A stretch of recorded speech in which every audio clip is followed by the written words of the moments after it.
Haleluya, puji Tuhan, salam sejahtera bagi kita semua Bapak Ibu, keluarga besar GPDI El Shaddai Magelang.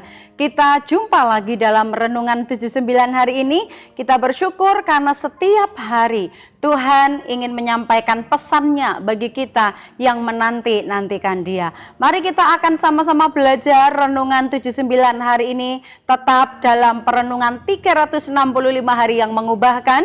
Dan hari ini kita sampai bacaannya di dalam Kisah Para Rasul pasal 16. Dalam perikop yang saya akan sampaikan adalah di ayat 16 sampai 40, tetapi kita akan membaca ayat 19 sampai 23. Demikianlah pembacaan kita hari ini, kita akan sama-sama menyimak.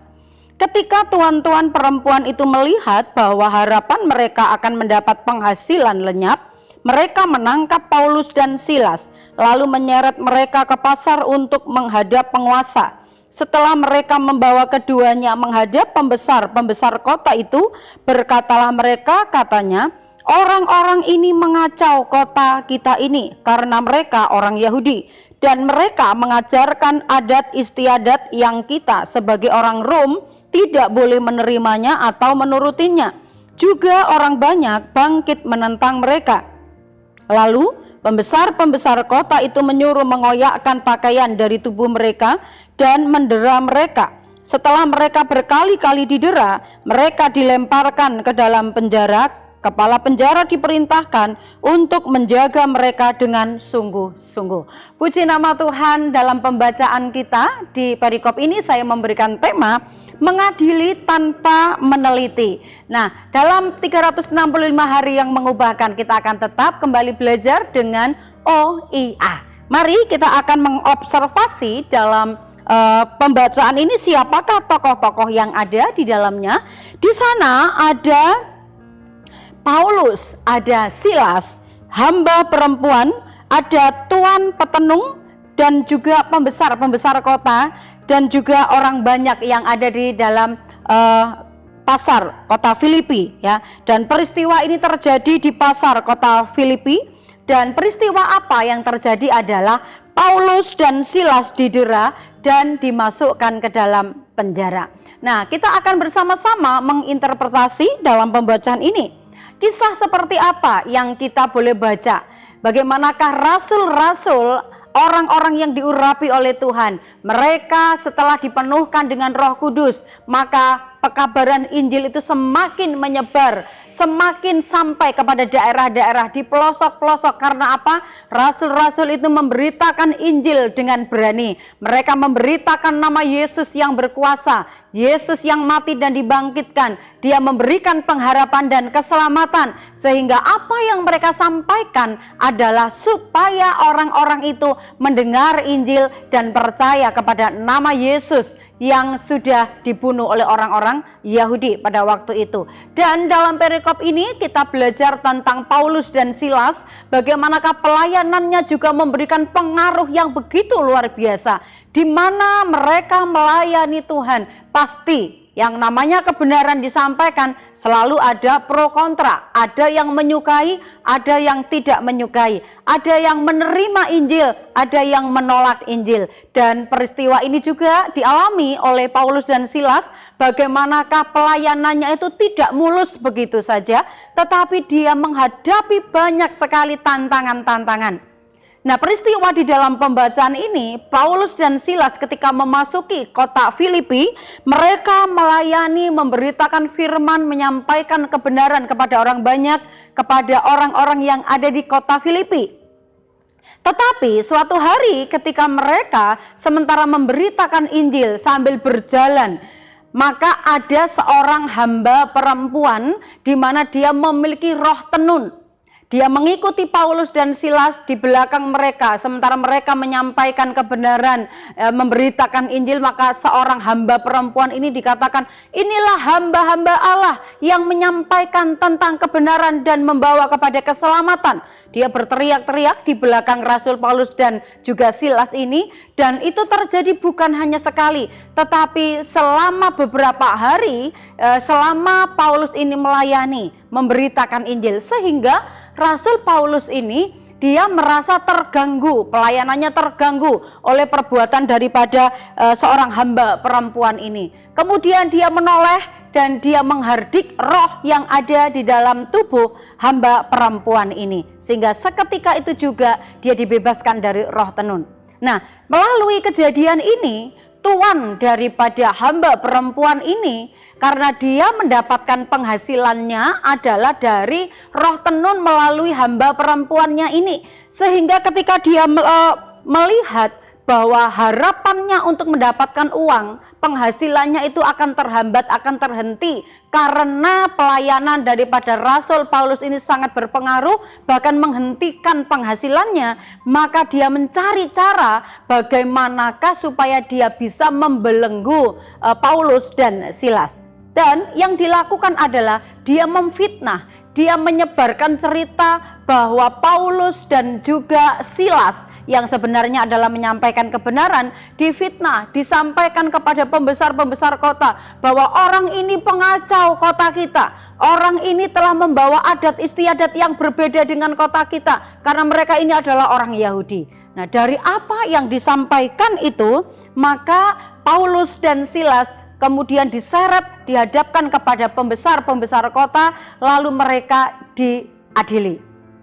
Mereka mempengaruhi orang banyak itu supaya mereka pun ikut mendera Paulus dan juga Silas. Nah, itu sebabnya apa yang dialami oleh Paulus dan Silas ini juga adalah merupakan salah satu konsekuensi atau bagian dari pelayanan yang dia lakukan. Ada tantangan-tantangan yang tidak pernah terlintas atau tidak pernah terpikirkan yang dialami oleh mereka hamba-hamba Tuhan. Tetapi kalau kita melihat Paulus dan Silas, sekalipun diancam, sekalipun disuruh menghentikan pelayanannya, tetapi mereka tetap dengan berani menyampaikan kebenaran atau memberitakan tentang Injil Tuhan, memberitakan tentang nama Yesus yang berkuasa. Karena itu terbukti ketika dia mengusir roh petenung itu, maka dia mengusirnya juga dengan kuasa dari nama Tuhan Yesus Kristus. Nah, Bapak Ibu yang dikasih oleh Tuhan, dari apa yang kita baca ini, kalau kita melihat tuan-tuan dari hamba perempuan yang punya roh tenung tadi, dia takut rugi, dia tidak mau dirugikan, sehingga dia mencari cara untuk dapat melakukan supaya dia tidak dirugikan. Dia melakukan hal-hal yang tidak baik, dia melakukan mempengaruhi orang banyak itu dengan ucapan-ucapan yang tidak baik, dengan ucapan-ucapan mengatakan bahwa Paulus ini dia adalah orang Yahudi, dia ingin mempengaruhi kita orang Rom supaya mengikuti adat istiadat mereka. Tetapi kalau kita melihat karena merasa dirugikan, mereka mendera Paulus dan juga Silas. Mereka menyakiti Paulus dan juga Silas dengan cara mereka sendiri, hanya karena takut rugi, takut tersaingi, takut penghasilannya terhenti. Yaitu di dalam pembacaan kita di ayat yang ke-37 dan 38. Tetapi Paulus berkata kepada orang-orang itu, tanpa diadili mereka telah mendera kami, warga negara Roma di muka umum, lalu melemparkan kami ke dalam penjara. Sekarang mereka mau mengeluarkan kami dengan diam-diam? Tidak mungkin demikian. Biarlah mereka datang sendiri dan membawa kami keluar. Pejabat-pejabat itu menyampaikan perkataan itu kepada pembesar-pembesar kota. Ketika mereka mendengar bahwa Paulus dan Silas adalah orang Rom, maka takutlah mereka. Jadi rupanya Bapak Ibu, mereka tadi menangkap Paulus dan Silas, mereka dengan caranya mereka menganggap ini adalah kesempatan karena mereka adalah orang-orang Yahudi, sehingga ini adalah alasan supaya orang banyak, orang-orang yang ada di Filipi itu dapat dipengaruhi. Tetapi ternyata di sini kita melihat bahwa ketika mereka tahu bahwa Paulus dan juga Silas ini adalah ternyata orang Rom, maka dikatakan mereka menjadi takut. Dan Paulus mengatakan, tanpa diadili kami disiksa, ya. Mereka menghakimi dengan cara mereka sendiri tanpa bertanya. Itu sebabnya dari apa yang dilakukan daripada pembesar-pembesar kota Filipi ini, kita melihat tanpa menyelidiki, pembesar-pembesar kota itu menyakiti dan menghakimi. Karena tuan-tuan daripada petenung tadi takut dirugikan, maka dia rela melakukan apa saja sehingga merugikan orang lain, merugikan Paulus dan juga merugikan Silas. Dia memfitnah, dia memperkatakan bahwa Paulus dan Silas ini adalah bukan orang Rom, mereka adalah orang dari Yahudi, itu yang mereka ketahui sekilas saja ya. Nah, aplikasi yang dapat kita ambil Bapak Ibu dalam pembacaan ini adalah jangan tergesa-gesa menghakimi seseorang yang kita mungkin belum tahu benar apakah orang ini bersalah, mengapa melakukan demikian, mengapa dia sampai mengalami sesuatu hal itu. Sehingga kalau kita tanpa menyelidiki, kita sudah menghakimi dengan cara kita. Kita mungkin menghakimi dengan menyebarluaskan kesalahan yang belum tentu dilakukan oleh orang itu. Maka kita akan menjadi orang yang penyebar fitnah, penyebar kebohongan. Seperti pembesar-pembesar kota yang dipengaruhi oleh tuan daripada petenung ini. Dan yang kemudian kita juga bisa mengambil pelajarannya adalah jangan merugikan orang lain karena mungkin kita takut rugi. Ya, ini dilakukan oleh tuan-tuan petenung tadi itu karena dia merasa penghasilannya takut terhenti, tidak mendapatkan penghasilan lagi, maka dia mempengaruhi dengan cerita-cerita dia, dengan bagaimanakah bahasa mereka sehingga membuat Paulus dan Silas ini ditangkap, diseret, kemudian disiksa dan didera karena merasa bahwa mereka ini melakukan kejahatan. Dianggap Paulus ini melakukan kejahatan, membawa adat istiadat yang tidak dimiliki oleh mereka orang Rom, tidak sama dengan apa yang dilakukan oleh orang-orang Rom. Dan dari sini Bapak Ibu kita boleh sama-sama belajar supaya kita tidak tergesa-gesa menghakimi sesama kita dengan cara pandang kita, atau kita menganggap seolah-olah benar yang kita lakukan. Padahal kita belum menyelidiki, kita belum meneliti, atau belum pernah menanyakan kepada orang tersebut dari apa yang dilakukan, latar belakangnya apa sebabnya dia melakukan demikian. Sehingga kalau kita tergesa-gesa menghakimi, itu sama dengan selain merugikan diri kita sendiri, menjadi malu, tapi juga merugikan orang yang menjadi korban dari apa yang kita ucapkan tergesa-gesa. Itu sebabnya firman Tuhan berkata, janganlah kamu menghakimi supaya kamu tidak dihakimi. Penghakiman yang dilakukan, ya, pengadilan yang dilakukan tanpa ada penelitian terlebih dahulu, dicari tahu terlebih dahulu kebenarannya, maka itu bisa merugikan baik diri sendiri maupun juga bisa merugikan orang lain yang menjadi korbannya. Puji Tuhan. Mari kita terus belajar dari setiap pembacaan firman Tuhan ini, saudara, supaya kehidupan kita terus berhati-hati menjadikan firman Tuhan itu sebagai pedoman yang akan membawa kita terus hidup di dalam kebenaran. Puji nama Tuhan. Saya percaya Bapak Ibu senantiasa diberkati dalam perenungan dan pembacaan renungan 79 setiap harinya. Dan apabila Bapak Ibu diberkati dan ingin membagikan kesaksian atau menginginkan atau menyampaikan pokok-pokok doa tertentu, Bapak Ibu dapat menyalurkannya melalui chat WhatsApp 0813-274-288.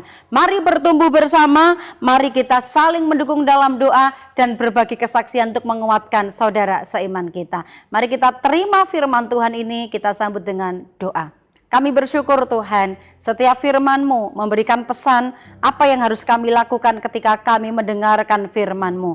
Biarlah kami boleh belajar dari perenungan firman Tuhan, pembacaan kami pada hari ini, supaya kami tidak lekas mengadili orang-orang yang kami belum tahu bagaimanakah kebenaran yang sesungguhnya, tetapi kami berhati-hati dalam bertindak, berhati-hati di dalam kami bersikap, supaya kami tidak salah langkah. Tolong kami Roh Kudus supaya kami berjalan sesuai dengan pimpinan Roh-Mu, supaya apa yang kami lakukan adalah kebenaran di dalam Engkau. Terima kasih Tuhan, karena kasih setia-Mu yang tidak berkesudahan dalam hidup kami umat-umat-Mu. Tak habis-habisnya rahmat-Mu selalu baru tiap pagi, besar kesetiaan-Mu. Kiranya kami umat-umat-Mu selalu akan berharap kepadamu. Terima kasih, kami bersyukur buat firman Tuhan, menerimanya dengan sukacita di dalam nama Tuhan Yesus Kristus. Haleluya. Amin.